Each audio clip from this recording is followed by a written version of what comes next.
अस्सलाम वालेकुम एंड बिस्मिल्लाहिर्रहमानिर्रहीम। डियर स्टूडेंट्स एंड व्यूअर्स, आप देख रहे हैं एमईटी लेक्चर्स बाय तनवीर तारा। और हमारा टॉपिक जो है वो आज का है एंटीबॉडीज़, जो कि एबीओ ब्लड ग्रुप के अंदर जो एंटीबॉडीज़ बनती है उन पे डिस्कशन थोड़ी सी करनी है।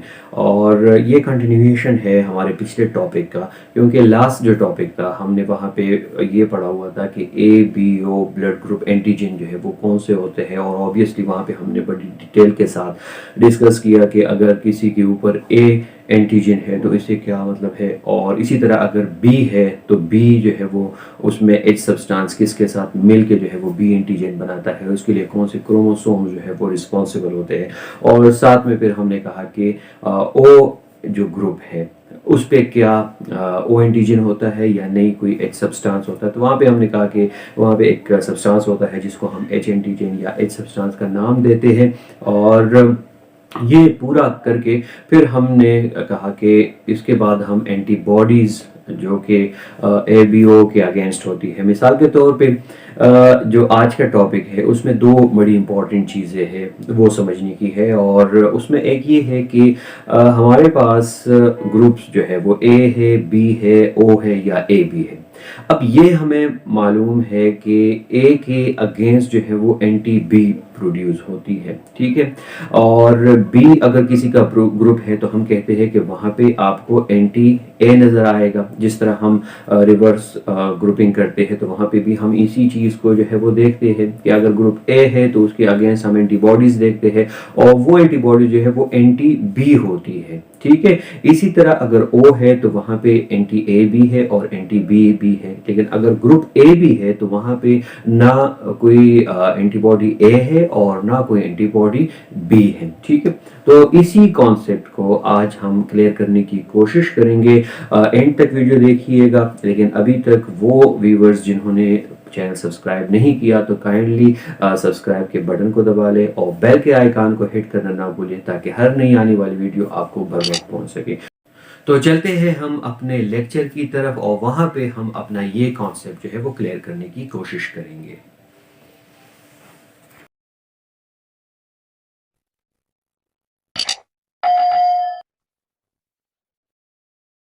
आज का टॉपिक है हमारा ए बी ओ एंटीबॉडीज़।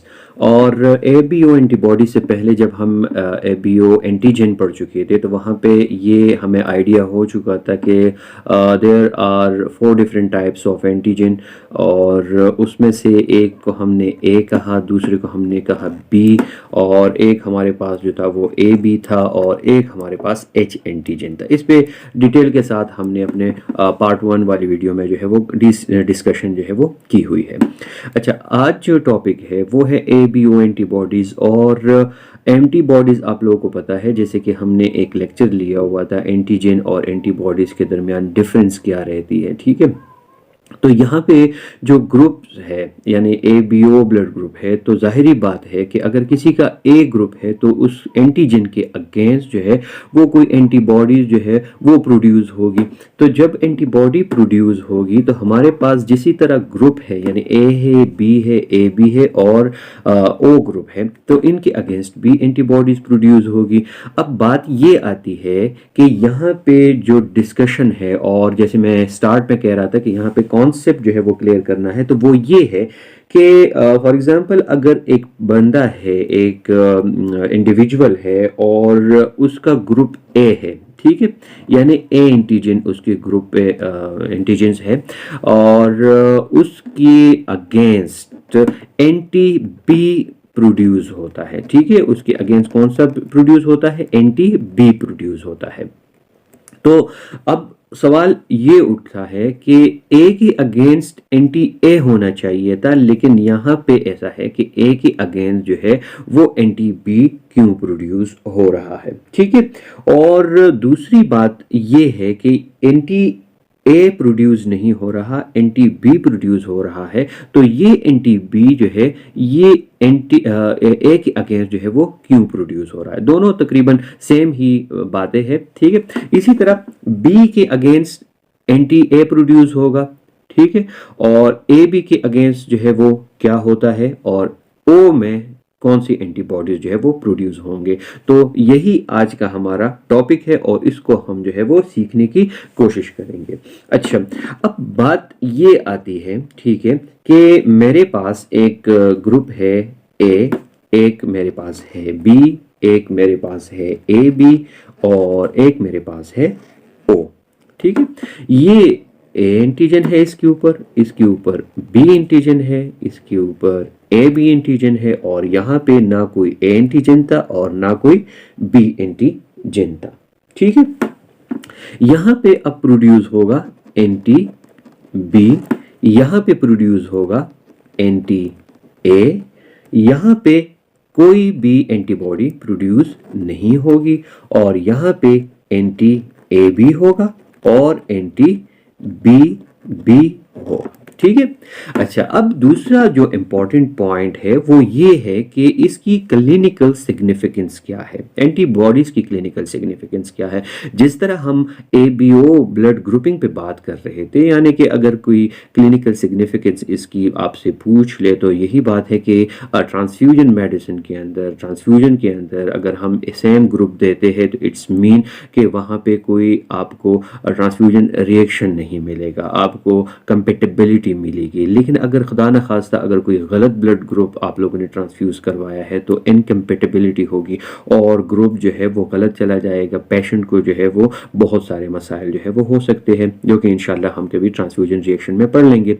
ठीक है, अब यहाँ पे ये जो एंटी बी है, एंटी ए है और एंटी ए भी है, तो अगर फॉर एग्जांपल ए ग्रुप को ए ग्रुप में हम ट्रांसफ्यूज करवा लेते हैं, ठीक है, तो यहाँ पे कोई एंटीबॉडी जो है वो प्रोड्यूस नहीं होगी, बल्कि एंटी बी यहाँ पे भी है, एंटी बी वहाँ पे भी होगा, कोई इशू जो है वो नहीं होगा। लेकिन अगर ए को हम बी में ट्रांसफ्यूज करवा लेंगे तो फिर जो है वो प्रॉब्लम जो है वो हो सकती है, क्योंकि ए के अगेंस्ट जो है वो एंटी ए आ जाएगी और फिर वहाँ पे हेमोलिटिक रिएक्शंस वगैरह जो है वो हो सकते हैं। ठीक है, तो क्लिनिकल सिग्निफिकेंस इसकी ट्रांसफ्यूजन मेडिसिन के अंदर ही है और इसको अब मज़ीद जो है वो समझने की कोशिश करते हैं। अच्छा, यहाँ अब एक चीज़ है जिसको हम इम्यूनोलॉजी बोलते हैं और इसको थोड़ा सा समझने की कोशिश कर लें कि फॉर एग्ज़ाम्पल जब एक बच्चा पैदा हो जाता है तो उसके सरफेस, उसके रेड ब्लड सेल के ऊपर कुछ एंटीजेंस जो है वो बनना शुरू हो जाते हैं। क्योंकि हम एबीओ ब्लड ग्रुप सिस्टम पढ़ रहे हैं तो बाकी एंटीजन को हम यहाँ पे डिस्कस नहीं कर रहे, सिर्फ ए बी और ए बी इसी ब्लड ग्रुप सिस्टम को हम डिस्कस कर रहे हैं। तो वहाँ पे ये जो एंटीजन होंगे, ए एंटीजन होगा या अगर किसी के अंदर बी है या अगर किसी के अंदर ए बी है या अगर कोई ओ है, इट्स मीन कि उसकी जो इसकी जो प्रोटीन है, बेसिकली दे आर प्रोटीन, तो ये प्रोटीन जो है ये उनके इम्यून सिस्टम को, उनके जो प्रेजेंटिंग सेल्स है उनको प्रेजेंट कर दिया जाएगा। ठीक है, और ये उनको रिकॉग्नाइज कर लेंगे, रिकॉग्नाइज ऐसे कर लेंगे कि ये कहेंगे कि ये हमारे अपने सेल्स है। ठीक है, तो ये जब उनके अपने सेल्स होंगे तो इसी वजह से यहाँ पे इनके अगेंस्ट कोई एंटीबॉडी जो है वो नहीं बनेगा। ठीक है, यानी ए अगर किसी का एक ब्लड ग्रुप है ए और ये इसके सरफेस के ऊपर एंटीजन ए है, ठीक है, ये सारे एंटीजन ए है। अब जब बच्चे की पैदाइश होती है यानी इनिशियल स्टेजेस के अंदर, तो वहाँ पे इसका इम्यून सिस्टम जो है वो डेवलप हो रहा होता है और जब ये इम्यून सिस्टम डेवलप हो रहा होता है तो ये इम्यून सिस्टम जाहिरी बात है कि इस बंदे के बॉडी के अंदर ही हो रहा होता है। वहाँ पे ये एंटीजेंस जो है ये प्रेजेंट कर दिए जाते हैं उन प्रेजेंटिंग सेल्स को, यानी लिम्फोसाइट्स को प्रेजेंट कर दिए जाते हैं। वो इसको रिकॉग्नाइज कर लेते हैं और कहते हैं कि हाँ ये हमारे अपने लोग हैं या ये हमारे अपने सेल्स है या ये हमारे अपने एंटीजेंस है, तो उनको जो है वो ओके का सर्टिफिकेट दिया जाता है और उनके अगेंस्ट जो है वो कोई कार्रवाई नहीं होती। यानी इसका मतलब ये हुआ कि उनके अगेंस्ट कोई एंटीबॉडी जो है वो नहीं बनती। तो एक तो ये कॉन्सेप्ट है, ठीक है, कि हमारे अपने सेल्स हमारे अपने बॉडी के अंदर होते हैं, उनके अगेंस्ट कोई एंटीबॉडी नॉर्मली नहीं बनती। ठीक है, एक क्वेश्चन जो है ये क्लियर हो गया। अब दूसरी चीज जो है वो बड़ी इंपॉर्टेंट है और वो ये है कि अच्छा ये ए है, उसके अगेंस्ट कोई एंटी ए नहीं प्रोड्यूस हो रहा, ओके, तो अब यहाँ पे एंटी बी क्यों प्रोड्यूस हो रहा है? ठीक है, अब यहाँ पे एंटी बी क्यों प्रोड्यूस हो रहा है, तो इस चीज को अब हम समझने की कोशिश करेंगे। अच्छा, अब एक जो चीज़ है वो ये है कि फॉर एग्जांपल ए की हमने बात कर ली, तो ए के अगेंस्ट जो था वो एंटी ए नहीं बन रहा था। क्यों नहीं बन रहा था? क्योंकि वहाँ पे हमने यही कहा कि उसके अपने एंटीजन जो है वो ए है, तो ए जो है वो उसको सेल्फ रिकॉग्नाइज करता है, and that's why we do not have anti A antibody in the group of a person who has group A. ठीक है, लेकिन वहां पे एंटी बी होगा, ये अभी हम डिस्कस करने जा रहे हैं। बी के अगेंस्ट जो है वो सेम किस्सा यहाँ पे भी है कि उसके ऊपर बी एंटीजन है और यहाँ पे एंटी बी जो है वो प्रोड्यूस नहीं होगा। ठीक है, इसी तरह ए बी को जरा देख लीजिएगा।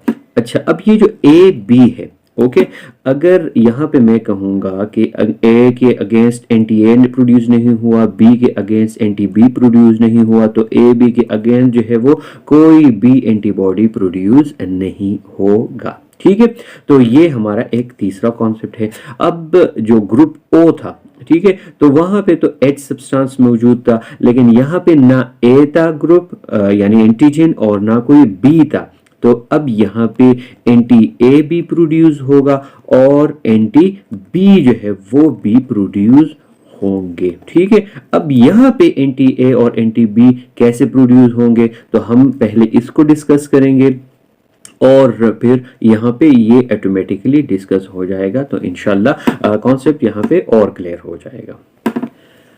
अच्छा, अब ऐसा है कि जब ए ग्रुप था किसी का, ठीक है, या अगर किसी का बी ग्रुप है या ए बी है या ओ है, जो भी ग्रुप है इसका, अब यहाँ पे ए के अगेंस्ट मैंने कहा कि एंटी ए प्रोड्यूस नहीं हो रही, लेकिन एंटी बी जो है वो प्रोड्यूस हो रही है। तो यहाँ पे एक कॉन्सेप्ट आप लोग क्लियर कर लीजिएगा कि जितने ए बी एंटीजन है, ठीक है, यानी ए एंटीजन है या बी एंटीजन है, ये हमें एनवायरनमेंट से भी मिलते हैं, यानी कि डिफरेंट फूड्स के अंदर, डिफरेंट बैक्टीरियाज के अंदर, गैस्ट्रोइंटेस्टाइनल बैक्टीरिया वगैरह पे, वहाँ पे ऐसी एंटीजन होते हैं जिनकी साख जो है, जिनका केमिकल स्ट्रक्चर है, उनकी एंटीजेनेसिटी जो है वो ए और बी की तरह ही होती है। ठीक है, तो ये हमें कहाँ से मिलते हैं? एनवायरनमेंट से मिलते हैं, एक्सपोजर से मिलते हैं। ठीक है, वहाँ से हमें ये जो है वो मिल जाते हैं। तो इसी वजह से अब यहाँ पे आप लोगों का ये कॉन्सेप्ट क्लियर हो जाएगा कि फॉर एग्जांपल अगर ए और बी जो है ये नेचर के अंदर मौजूद है और एक इंडिविजुअल है जिसका ग्रुप है, ठीक है, अब ये ए बी यहाँ पे आया, ए बी यहाँ पे आया, इट्स मीन कि ए और ए जो है वो प्रॉपर्टीज में सब चीज़ों के अंदर जो है वो सेम है। तो जब ये सेम है तो बॉडी जो है इसको सेल्फ एंटीजन जो है वो रिकॉग्नाइज कर लेगी, कोई इसके अगेंस्ट एंटीबॉडी प्रोड्यूस नहीं होगी। ठीक है, अच्छा, अब बी भी गया हुआ था, ठीक है, तो बी जब गैस्ट्रोइंटेस्टाइनल या बैक्टीरिया जैसे ई कोलाई है, या जो पहले जब एक्सपेरिमेंट कर लिए गए तो चिकन्स पे भी इसके एक्सपेरिमेंट जो है वो किए गए थे। ठीक है, तो जैसे कि बी एंटीजन बी चला गया, अब ये ए तो यहाँ पे कहानी तो सेम हो गई, इसको तो सर्टिफिकेट मिल चुका है कि ये अपना बंदा है और इस पे कोई जो है वो अगेंस्ट जो है वो कार्रवाई नहीं की जा सकती। ठीक है, अपनी ही लोग है ये, तो आप ये समझ लें। अब बी जब चला गया, तो बी जब वहां पे चला गया तो इसका इम्यून सिस्टम जो था वो ट्रिगर हो गया और उसने कहा कि ये जो एंटीजन है ये कहीं बैरूनी हाथ है इसके अंदर और बाहर से आया हुआ है, तो इसीलिए यहाँ पे एंटी बी जो है वो क्या होना शुरू हो गए? प्रोड्यूस होना शुरू हो गए। तो यही वजह है कि एंटीजन ए यानी जिस ब्लड ग्रुप में होगा, इसका मतलब ये है कि वो ब्लड ग्रुप ए होगा, उसके अगेंस्ट एंटी ए नहीं होता, लेकिन एंटी बी जो है वो मौजूद होता है। तो उसकी वजह ही यही है कि वो नेचर से आया हुआ होता है या बैक्टीरियाज के अंदर होता है, गैस्ट्रोइंटेस्टाइनल ट्रैक्ट के अंदर आया हुआ होता है, और यही वजह होती है कि ए ग्रुप में ए के अगेंस्ट एंटी बी प्रोड्यूस नहीं होती, बल्कि एक्चुअली बी के अगेंस्ट जो है वो एंटी बी जो है वो प्रोड्यूस हो चुकी होती है, क्योंकि वहां पे हमारे पास ये नेचर से आ चुका था। तो इसी वजह से ये ए ग्रुप अगर किसी का है तो एंटीबॉडी एंटी बी होगी, अगर किसी का बी ग्रुप है तो एंटीबॉडी ए होगी, अगर किसी का ए भी है और बी भी है, इट्स मीन कि एनवायरनमेंट से जो एंटीजन आएंगे दोनों फ्रेंडली होंगे तो कोई भी एंटीबॉडी यहाँ पे प्रोड्यूस नहीं होगा। लेकिन अगर हमारे पास यहाँ पे जैसे कि मैंने कहा यहाँ पे कि एच सब्सटेंस है, यहाँ पे ए भी नहीं है और बी भी नहीं है, इट्स मीन कि ये जब एनवायरनमेंट से यहाँ पे आएंगे तो उसमें एंटी ए भी प्रोड्यूस हो जाएगा और एंटी बी भी प्रोड्यूस हो जाएगा। ठीक है,